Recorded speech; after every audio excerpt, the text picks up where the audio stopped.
생각도 할 겁니다. 한비자가 말하는 도대체 법치가 뭐냐? 그러면 그냥 법만 얘기하냐? 아니다 이거죠. 한비자는요, 물론 상황 아시죠? 진나라 효공 때 그 효공을 만나서 부국강병을 주장했고 바로 효공과 대화를 하면서 변법, 즉 법을 바꿔야만 진나라가 바뀝니다. 라는 것을 설득을 했고 이것이 바로 부국강병의 핵심이 됩니다. 라고 얘기한 것이 바로 상황이었죠. 그 상황의 법치는 분명합니다. 군주와 신하와 백성들 사이에서 공평한 공정한 법이죠. 그것을 한비자는 그대로 수용을 했습니다. 그런데 한비자는요, 법 못지않게 중요하게 했던 것이 술과 새입니다. 우리가 술이라는 것은 뭐냐면 기술할 때 그 술자예요. 한비자는요, 이 술에 대해서 대단히 중시합니다. 왜 그러냐면 군주가 아무리 법치를 하려고 해도 그 중간에 그것을 못하게 하는 부류가 있다. 그것을 한비자는 놀랍게도 신하로 보고 있습니다. 즉 군주가 신하를 다루지 못하면 결국은 법치에 성공하지 못하고 그 나라는 결국은 그 나라 그다음에 그 군주는 결국은 힘들 수밖에 없다라는 것이 한비자가 술의 중요성을 얘기하던 계기죠. 그리고 또 하나 중요한 것이 새입니다. 새. 이 새는 우리가 이제 권세라고 할 때 이 새 있죠. 새인데 군주가 권세를 갖고 있지 않으면 결국은 안 된다. 말하자면 우리가 폭군이라고 하는 거랑이라든지 주왕을 아무리 욕을 해도 그 거랑과 주왕이 그토록 백성들한테 위에 설 수 있었던 것은 그들이 갖고 있었던 새였다. 권세였다. 그리고 노나라의 애공한테 애공이 상당히 어리석은 군주로 알려져 있잖아요. 애공한테 그 인품이 훌륭한 공자가 늘 가서 만났고 그다음에 정치를 이야기하고 벼슬을 구했던 것이 뭐냐? 애공이 갖고 있는 왕이라고 하는 권세 때문 아니냐? 고로 한비자가 말하는 법치는 상당히 포괄적입니다. 법치도 있지만 결국은 술과 새. 이 술과 새. 술은 군주가 신하를 다스리는 기술. 바로 새는 바로 군주의 권세. 이렇게 볼 수가 있죠. 근데 우리가 이런 생각도 할 수 있어요. 뭐냐면 그렇다면 한비자의 사상이 갑자기 튀어나왔냐?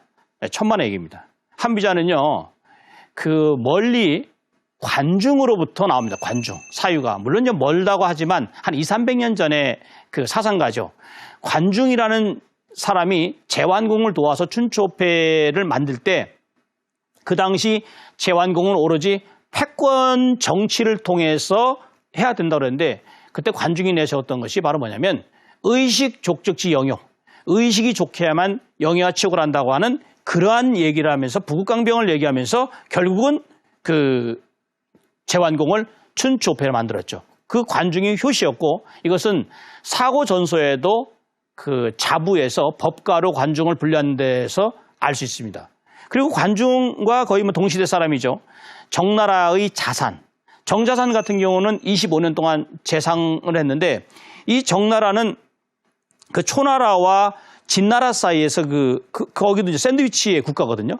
거기에서 초나라와 진나라 사이의 외교적인 그 물타기. 그러니까 상당히 그 중립 외교를 통해서 그 정나라를 절대 파국으로 치닫지 않게 하는 1등 공신이 바로 정자산이었는데 바로 이 자산이 지은 책이 형법할 때 이 형서입니다. 그러면서 이 자산이 그 육일이라고 하는 후임한테요, 이런 얘기를 한 적이 있어요. 당신은 물이 무섭소, 불이 무섭소. 그랬더니 당연히, 불이 무섭다고 그러죠. 그랬더니 자산이 하는 말이 물은 사람들이 두려워하지 않기 때문에 물에 가서 빠져 죽는 사람이 많고 불은 두려워하기 때문에 사람들이 겁을 내기 때문에 타 죽는 사람이 적은 것이요. 그러면서 불처럼 여기서 불이 비유하는 것은 법입니다. 형법입니다. 형법. 법을 강하게 하면 결국은 백성들이 그 법을 두려워하고 그러면 법을 잘 지켜서 결국은 정자산이 25년 동안 나라를 다스렸을 때 길거리에 물건이 떨어져도 주워가는 사람이 없었다고 기록하고 있죠. 바로 그 뒤에 예컨대 그 위나라 문후 때의 이극이라든지 그다음에 그 초나라의 오기 같은 경우 이런 사람들이 바로 법과 이전의 그 개혁 작업 이런 작업을 했던 그런 핵심 멤버 중에 하나고요. 그다음에 방금 전에 제가 말씀드렸던 바로 이 상황인과 그다음에 신도, 신불의 이런 세 명. 물론 이제 한비자는 상황과 신도, 신불의 이 세 사람의 사상을 집대성해서 결국은 이들의 사상을 자기의 틀 속으로 묶어서 결국은 법가를 탄생시켰다. 이렇게 얘기를 할 수 있죠.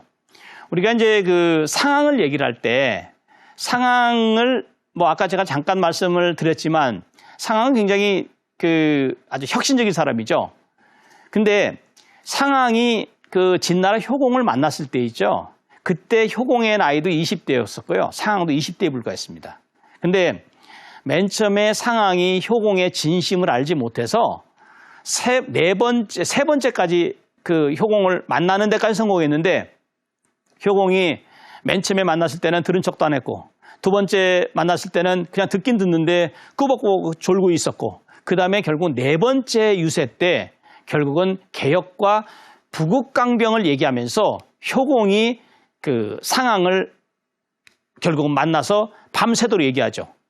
저녁 때 만났는데 그 당시 왜 그 왕들은 있잖아요. 왕들은 암살을 두려워해서 보통 신하라든지 이런 사람하고 약 20보 정도를 그 거리를 두고선 얘기하거든요. 근데 아침에 동틀 무렵까지 상황과 효공이 얘기했는데 두 사람의 무릎이 맞닿아 있었다라고 사마차는 기록하고 있습니다. 그런 거 보면 그 당시 상황이 얼마나 효공한테 제대로 된 개혁과 부국강병 이야기를 했고 효공은 그러한 자기를 유세하러 온 사람을 만나서 결국은 진나라의 운명을 바꿀 바로 변법이라는 것을 받아들이게 되는 거죠. 그래서 무려 이제 이 상황을 결국은 상황이 이제 재상이 됐죠. 재상이 됐고 2인자로서 22년 동안 변법을 단행했습니다. 물론 그 사이에 기득권들의 반발도 당연히 있었죠. 그러나 기득권의 반발을 잠재우고 그 다음에 군주의 절대 권력을 강화하고 그 다음에 특히 중요한 게 뭐냐면요. 두 가지예요. 하나는 귀족의 특권을 폐지한 거.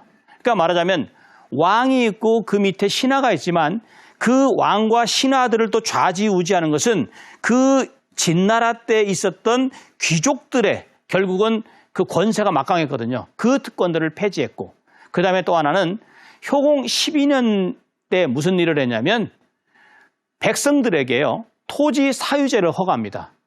그리고 토지 사유제를 허가했다는 것은 백성들로 하여금 자기가 경작을 하면 자기 것이 된다는 것을 하니까 당연히 백성들은 열심히 농사를 짓고 열심히 일을 하죠. 바로 이것이 큰 의미고요. 또 하나는 전쟁을 할 때 병사들이 가서 전쟁을 하는데 공을 세우는 것은 누구예요? 공을 차지하는 것은 공은 병사들이 세웠는데 차지하는 것은 바로 장군이란 말이에요. 그것을 그 상황이 개혁을 해서 군공에 따라서 병사들과 장수들을 같이 부여해야 된다. 자기를 이런 것을 제시했죠. 바로 이런 것들이 그 당시 그 강력한 군주제 절대 권력을 강화시키면서도 지식인의 어떤 역할, 그 다음에 귀족 특권이라든지 이런 것들 여러 가지를 그 개혁한 것이 바로 상황의 공적이다라고 얘기할 수가 있죠. 그래서 상황의 그 권력론의 법치의 변법의 핵심은 그겁니다. 이형거형. 그러니까 말하자면 엄법과 엄형을 지속적으로 해서 결국은 백성들에게 강력한 법을 행사하면 백성들의 범죄가 사라진다는 얘기입니다. 그래서 이 상황은 중형소상. 그러니까 말하면 형은 중하게 매기고 상은 적게 매기는 이런 그 전략 그 방법을 취했고요. 이것은 그 한비자의 그 사상에 결정적인 역할을 끼칩니다. 물론 한비자는요, 상황의 법치를 계승했지만 하나를 바꿨어요. 상을 후하게 주고 형도 무겁게 매기는, 그러니까 상후 형중이라는 것을 해서 결국은 형벌이 잘못을 하면 친소 관계없이 강력하게 처벌하고 그 다음에 잘하면 친소 관계없이 두텁게 상을 내리는 이것을 얘기했고요. 그 다음에 우리가 정말 주목되는 말이 하나 있죠. 한비자 화시편에 나오는 얘기지만 부국강병. 한비자가 결국은 법치를 얘기한 것은 부국, 나라를 부유하게 하고 강병, 병사들, 군대를 강하게 하는 것. 이것을 말을 했던 거죠. 이 부국강병이라는 말은 뭐 오늘날 지금의 현재 중국의 핵심 가치관이 12가지가 있는데 그중에서 첫 번째 가치관이 부강입니다. 부강인데 그것이 바로 한비자의 이 사회에서 왔다는 것은 널리 알려진 이야기입니다.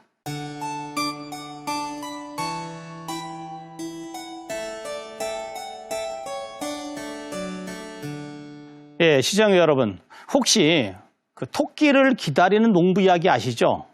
우리가 이제 고사성어에서는 수주대토, 그러니까 말하자면 그루터기를 지키면서 대토, 토끼를 기다린다 이런 얘기입니다.